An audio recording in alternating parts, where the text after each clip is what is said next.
कि बिहार को 4 माफिया क्यों चला, तो लगता है कि एक तरफ मुजफ्फरपुर, दूसरी तरफ हाजीपुर और तीसरी तरफ आरा। ये चौहद्दी है अपराध और माफिया। यहाँ के यूनिवर्सिटी का नाम रख देना चाहिए बालू जमीन शराबी कारोबारी यूनिवर्सिटी।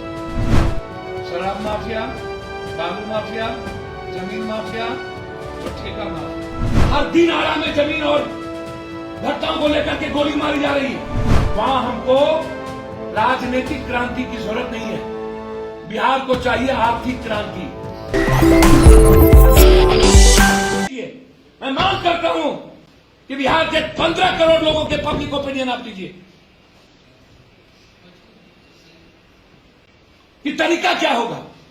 या तो आप टैक्स बढ़ा दीजिए 85% इंग्लिश शराब पे और होटल कर दीजिए, एक शहर में 5 होटल, ब्लॉक में एक जगह। आप ओपिनियन लीजिए, पब्लिक ओपिनियन लीजिए कि क्या करना चाहिए। हर चीजों में राजनीतिक एजेंडा मत बनाइए, वोट का एजेंडा मत बनाइए। कुछ चीजों सस्ती लोकप्रियता के लिए नहीं होती है।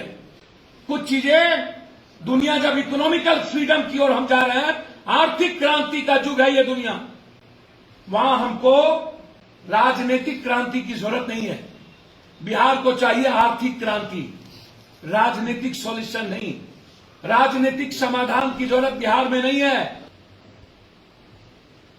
अपराध परम चरम पर है। हर दिन आरा में जमीन और भट्टाओं को लेकर के गोली मारी जा रही है और हम कह रहे हैं अपराध कम हो गया। कोई सुरक्षित नहीं है। और ये विपक्ष, हमने तो कहा जितने शराब में लोग मरेंगे 15 से 20 हजार रुपया हर परिवार को रोजगार के लिए, जो गरीब है। और गरीब भी मरते हैं, बड़े लोग नहीं मरे हैं। 95% गरीब दलित मरता है बिहार शराब में। 95%, 5% मिडिल क्लास के लोग मरते हैं, बच्चा नहीं मरता है। और जिसके घर में जवान बहन और बेटी है, उसकी शादी पप्पू यादव की तरफ से फ्री। और मैंने शुरू कर दिया, मारो। हम मुख्यमंत्री जी से मिलने का समय मांगे हैं कि लगातार पुलिसिया जुल्म, थानों में मार के खत्म करना और शराब पर आप सख्त होइए, तरीके चेंज करिए। और नेताओं की जिम्मेदारी और चुनावी एक्ट को बदलिए। आप कहते हैं कि मैं गांधी थॉट को नहीं छोड़ सकता, तो इसका मतलब है कि गांधी थॉट से बिहार में चल रहा है। बिहार के बाहर गांधी थॉट नहीं है। या इसके बाद क्या गोडसे का थॉट है? बिहार में रामराज है और बाहर में रावण राज है। गुजरात में जहां गांधी पोरबंदर में जन्म लिए, वहां पर शराब खुलेआम। हिंदुस्तान के हर स्टेट में जहां लीकर ड्राई भी है, वहां पर लीकर कंप्लीट रूप से ओपन चल रहा है। दुनिया कह रही है कि हम नेशनल इंटरनेशनल पॉलिसी हमारी कह रही है कि इंडस्ट्री पॉलिसी के साथ हम, देश कहता है, दुनिया कहती है कि इकोनॉमी की पॉलिसी जो होगी, इंडस्ट्री पॉलिसी जो होगी, आर्थिक आजादी का जो पैमाना होगा, उस पैमाने पर हम देश की व्यवस्था को देखेंगे। आपके यहां आपने आज कहा चौकीदार को हम जिम्मेदार बनाएं। नीतीश जी, मुझे आप एक बात बताइए कि 5 सालों के अंदर, आपकी नीयत पर मेरा कोई शक नहीं है, आपकी तरीके पर, 5 सालों के अंदर 6,32,000 लोग जेल गए। क्या आज जरूरत नहीं है बिहार को इकोनॉमिकल फ्रीडम की? क्या हम आज भी पॉलिटिकल फ्रीडम देंगे बिहार को? राजनीतिक आजादी की जरूरत है कि बिहार को आर्थिक एजुकेशन, हेल्थ एंड इंडस्ट्रियल आजादी की जरूरत है।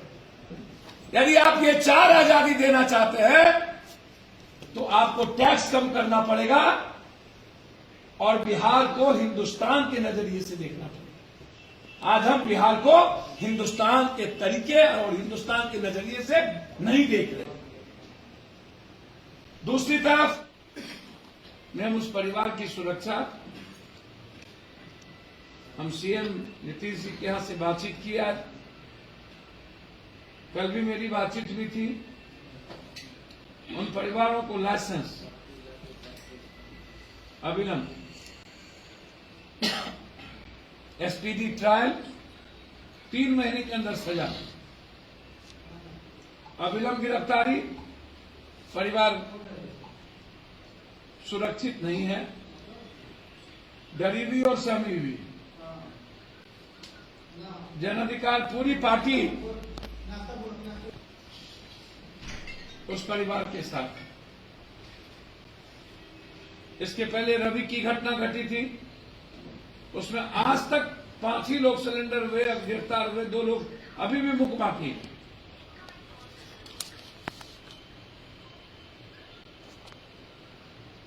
तो लगता है कि एक तरफ मुजफ्फरपुर, दूसरी तरफ हाजीपुर और तीसरी तरफ आरा, ये चौहद्दी है अपराध और माफियाओं साम्राज्य है।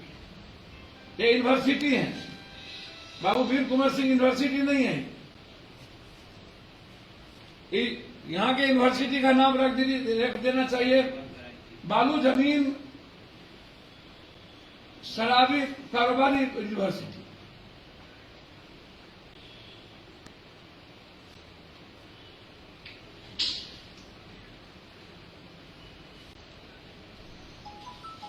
हम आज शहीद के यहां गए थे,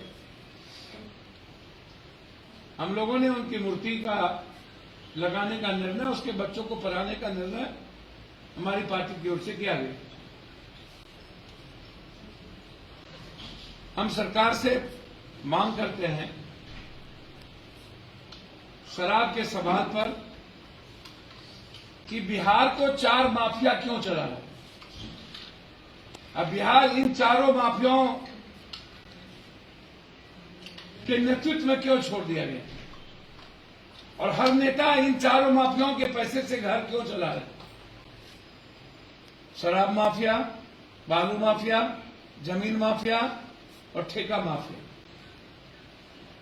ये 4 माफिया इस बिहार को नियंत्रित करता है। हर नेताओं का फॉर्च्यूनर और गाड़ी इस माफियाओं से के द्वारा परोसा गया, और जो भी विपक्ष के नेता और सत्ता पक्ष के नेता होते हैं, इन माफियाओं का फॉर्च्यूनर और स्कॉर्पियो सफारी इनके चारों तरफ इर्द गिर्द घूमता रहता है। इन लोगों के बगैर लोकतंत्र नहीं चलेगी क्या? क्या ये लोग संविधान निर्माता है? बाबा साहब अम्बेडकर के